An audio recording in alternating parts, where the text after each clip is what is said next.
तीर तलवार नहीं गोली, नहीं गोली, तू खुद है तेरी फौज, तू ही टोली, तू ही टोली। तारों को पकड़ लैण दे, तेज धारों को जकड़ लैण दे, आज फटे जक लैण दे, हो जक लैण दे। चलिए निमसेट 23 के एक और टॉपर से मिलते हैं, ऋतिक सरिता महेश्वरी से, जिनका ऑल इंडिया रैंक 300 है, जो मथुरा से हैं, और ये अपने नाम के साथ अपनी माँ का नाम भी जोड़ते हैं। बहुत ही खुशी की बात है ऋतिक कि आप, और इसको हमेशा जोड़े रखना, मुझे बहुत अच्छा लगा ये सुन के। तो ऋतिक, सबसे पहले तो आपके ऑल इंडिया रैंक 300 के लिए ढेर सारी शुभकामनाएं। Thank you sir. तो ऋतिक, आपकी सक्सेस जर्नी क्या है? और क्योंकि आपने अपने नाम में माँ का नाम जोड़ा, तो ऑब्वियसली उनका भी आपके सक्सेस में बहुत बड़ा रोल होगा कहीं ना कहीं। तो आप अपनी इंटायर सक्सेस जर्नी बताओ। सर मेरी एज अ ग्रेजुएशन बीसीए हुई है। मुझे फर्स्ट ईयर तक तो कुछ पता ही नहीं था, बस इतना श्योर था कि मुझे बीसीए करना है, बीटेक तो नहीं करना। अब क्यों था ये, उसकी बहुत लंबी कहानी है अपनी। तो मैंने बीसीए जब ज्वाइन किया था तो मेरी एक सीनियर थी, उनकी वजह से मुझे पता चला था कि एक निमसेट करके एग्ज़ाम होता है ऑल इंडिया लेवल पे। तो वहाँ पे मैंने उसके उनसे जब आगे उन्हें जानकारी दी, अब उनका लॉकडाउन वगैरह लग गए थे तो सबके कॉन्टैक्ट खत्म हो गए थे। तो उसके बाद हमें पता ही नहीं चला कुछ। तो मैंने जैसे नेट वगैरह पे सर्च किया, मेरे कुछ दोस्त थे जो पहले से ही मतलब तैयारी कर रहे थे, उनमें से कुछ आपसे जुड़े हुए थे पहले से ही। तो मेरे को जब उनसे पता चला था कि इम्पीटस गुरुकुल है, एक भोपाल में वो कोचिंग कराता है। तो उसके बाद मैंने आगे नेट वगैरह पे सर्च किया, फिर आपकी यूट्यूब वगैरह पे मैंने डेमो क्लासेस देखी थी। तो मेरे कंसेप्ट मैथ के कोई बहुत ज़्यादा अच्छे नहीं थे। मतलब 11th में अगर मैं बताऊँ, मेरी मम्मी स्कूल टीचर थी, तो मुझे आज तक नहीं पता कि 11th में पास किस लिए हुआ था मैथ में, क्योंकि बिल्कुल 33 मार्क्स थे मेरे। तो मुझे आज तक ये नहीं पता कि मेरे एग्जाम की वजह से वो 33 थे या मम्मी की वजह से दे दिए गए थे 33। और मैं उसमें 12th में ही मेरे सबसे कम मैथ्स में ही थे, 65 मार्क्स थे, तो 80 प्लस तो नहीं गई उसकी वजह से। तो उसके बाद जब मतलब पता चला, क्योंकि मैथ्स से शुरू से ही डर लगता था, कंसेप्ट इतने सारे थे नहीं मेरे क्लियर कुछ भी। तो जब आपकी पहली वीडियो देखी तो एक एक चीज़ जो मैंने देखी थी वो क्लियर मेरे को समझ में आई। तो मैंने इतना तो क्लियर था कि अगर मेरे को कोचिंग करनी है तो यहीं से करनी है। तो उसके बाद मैंने मम्मी पापा को बताया, उन्होंने मेरे को बोला कि ठीक है अगर करनी है तो कर लो। तो मैंने 2022 में अटेम्प्ट दिया था। और सच बताऊं तो मैंने ऑनलाइन कोर्स लिया ज़रूर था, बट मैंने तैयारी बिल्कुल नहीं करी थी उससे।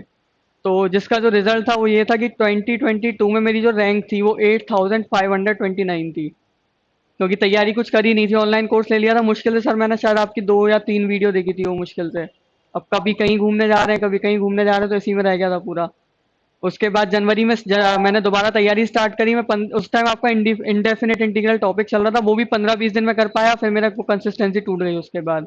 तो जब रिजल्ट आया तो ये तय था कि मैं ड्रॉप लेने वाला हूँ। अब ड्रॉप लेने के लिए जून जुलाई से पूरी प्लानिंग चल रही थी कि जून जुलाई में जाना है, तैयारी करनी है, पर वो यूनिवर्सिटी एग्जाम लेट हो गए तो वो सितंबर में हुआ एग्जाम। तो ऑलमोस्ट मेरा अपना सितंबर निकल चुका था। तो मैं यहाँ पे सितंबर एंड में आया था, जब आपने बोला था कि सीधा जाके पहले क्लास में लो, बाद में बात करते हैं बाकी का।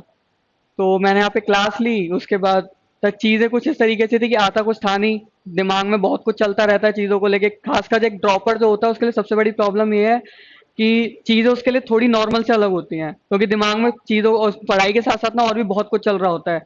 कई बार नेगेटिव भी होता है, कई कई मतलब काफ़ी टाइम पॉजिटिव भी होता है। तो उसकी वजह से पर धीरे धीरे जो आपका एक सेशन हुआ, सेशन जो होता है आपका, जो आप 5 मिनट का सेशन लेते थे एंड में, कि जो चीज़ है पॉजिटिव बोलो, जो चीज़ है पॉजिटिव बोलो। वो है ना कि थ्री इडियट का डायलॉग कि दिल जो है वो पागल है, उसे बोलते रहो ऑल इज वेल, वो करता रहेगा। दिमाग का भी कुछ ऐसा ही है। आप बोलते रहो कि पॉजिटिव रहना है, 10 दिन आपको नेगेटिव वो खूब डराएगा जितना ज़्यादा आपको डरा सकता है। उसके बाद एक पॉइंट पे आके ना फिर उसमें से नेगेटिविटी खत्म हो जाएगी, क्योंकि आपका ध्यान पॉजिटिव साइड पे जाने लग जाता है। तो वही चीज़ मेरे साथ हुई थी। धीरे धीरे प्रॉब्लम मेरी मतलब सॉर्ट होती है। 2-3 महीने में कुछ स्टार्टिंग में बहुत प्रॉब्लम हुई थी। जैसे जनवरी में बहुत मतलब अराउंड बहुत ज़्यादा नेगेटिविटी हो चुकी थी कि मेरा निकलना ही नहीं है, कुछ नहीं होना, क्योंकि जितने मेरे मार्क्स नहीं आ रहे थे उससे ज़्यादा तो मेरी रैंक जा रही थी। मार्क्स आते थे 200-250, रैंक जा रही थी मेरी 400, 450, 500 रैंक जा रही है। मैं देख रहा हूँ मैं भाई हो क्या रहा है यहाँ पे, दूसरा मेरा ड्रॉप है, पता समझ में आ नहीं रहा कुछ चल क्या रहा है।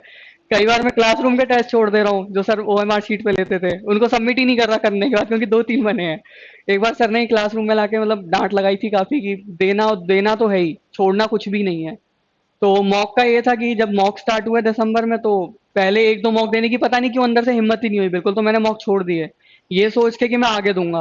और लिटरली मुझे एंड तक कभी टाइम ही नहीं मिला ना, आज भी मॉक नहीं दिए, वो मेरे ऐसे ही पेंडिंग पड़े हुए हैं पहले के 2 मॉक तो।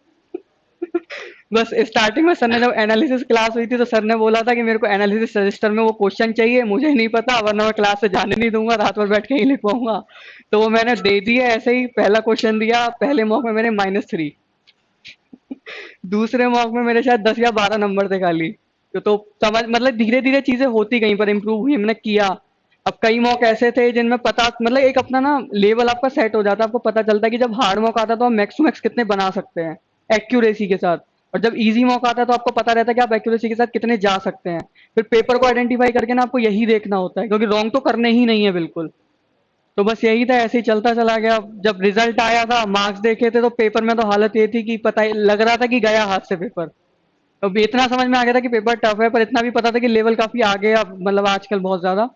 तो बस इतना था मेरे दिमाग में कि एनआईटी मिले ना मिले, पर इतने रॉन्ग नहीं करने कि एचबीटीयू भी मेरे हाथ से निकल जाए। तो बस यही था। फिर सब हाथ बाहर देख के आए तो पता चला कि हाँ मतलब जितना कर दिया उतना ठीक है, इतनी ज्यादा मतलब पेपर नहीं बिगाड़ा मैंने। तो मैं ठीक था, खुश था।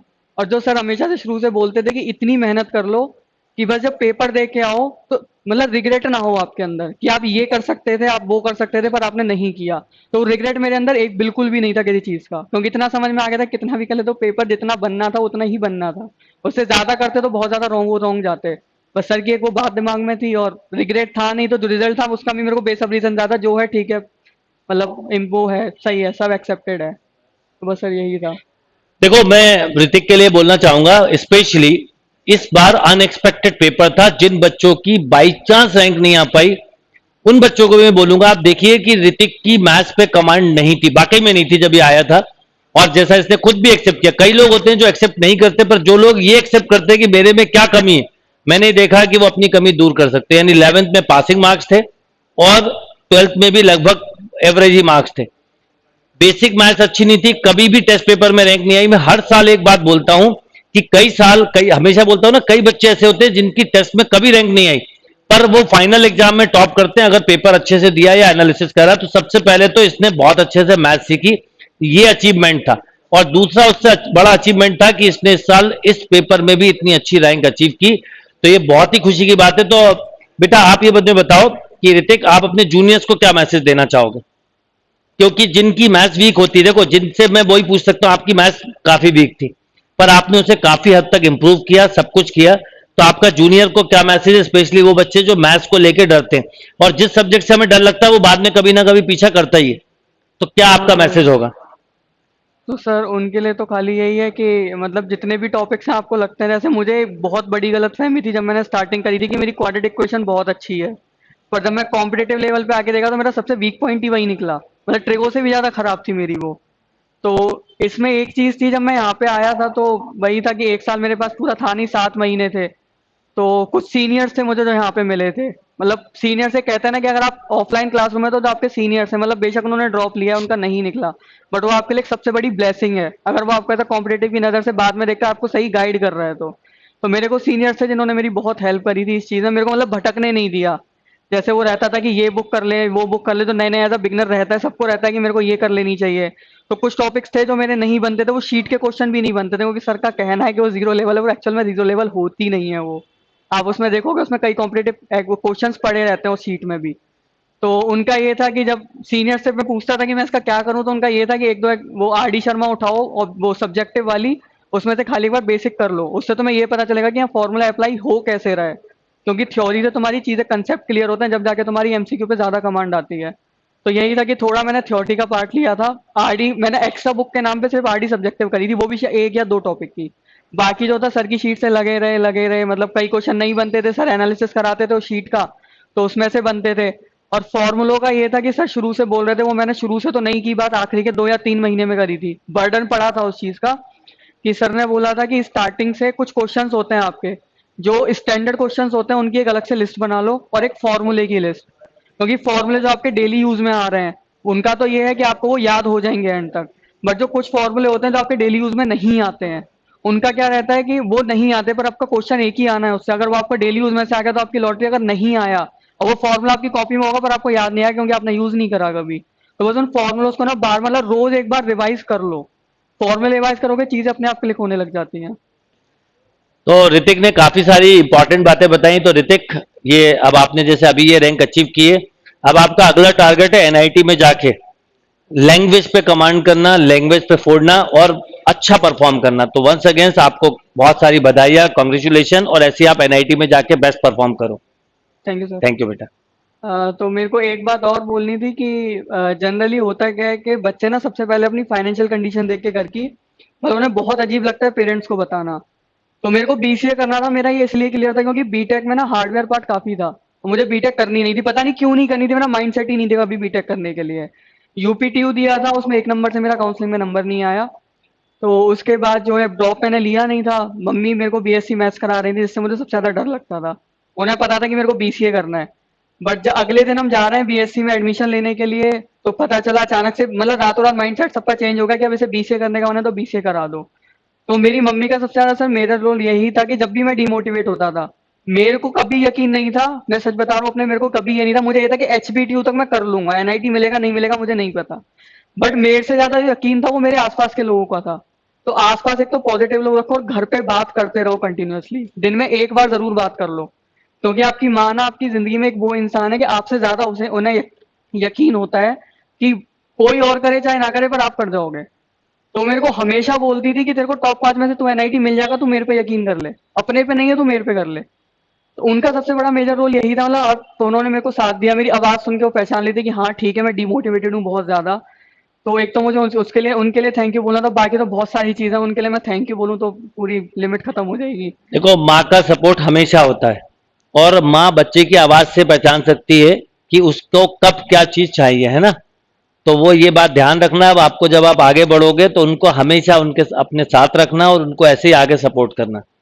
और पापा का रोल मेरे का ये था कि पापा मतलब वही होता है ना कि फादर का सबका इंस्टाग्राम पे सब लोग देखते रहते हैं कि वो बहुत सॉफ्ट हार्टेड इंसान होते हैं, पर वो दिखाते हैं कि बहुत ज्यादा हार्ड नट शेल है क्रैक करने के लिए। तो उनका ये था कि मेरी जॉब लग गई थी, फाइनेंशियल कंडीशन मुझे दिख रही थी, मैंने पापा से खूब बहस वगैरह करी थी कि मेरे को जॉब करनी है, मेरे को करने दीजिए।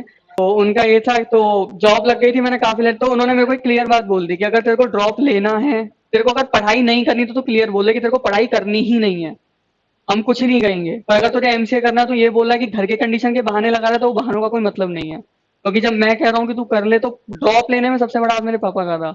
मतलब एक होता है कि आपके अंदर से वो रहता है कि कोई मेरे को बस धक्का मार के भेज दे इस काम के लिए, मन है, हिम्मत नहीं हो रही पर कोई धक्का मार दे, तो वो धक्का मेरे को मेरे पापा ने दिया था कि चलो, तू जा और कर, बाकी हम देख लेंगे बाद में। बहुत अच्छी बात है बेटा, चलो ऐसे ही आगे बढ़ो।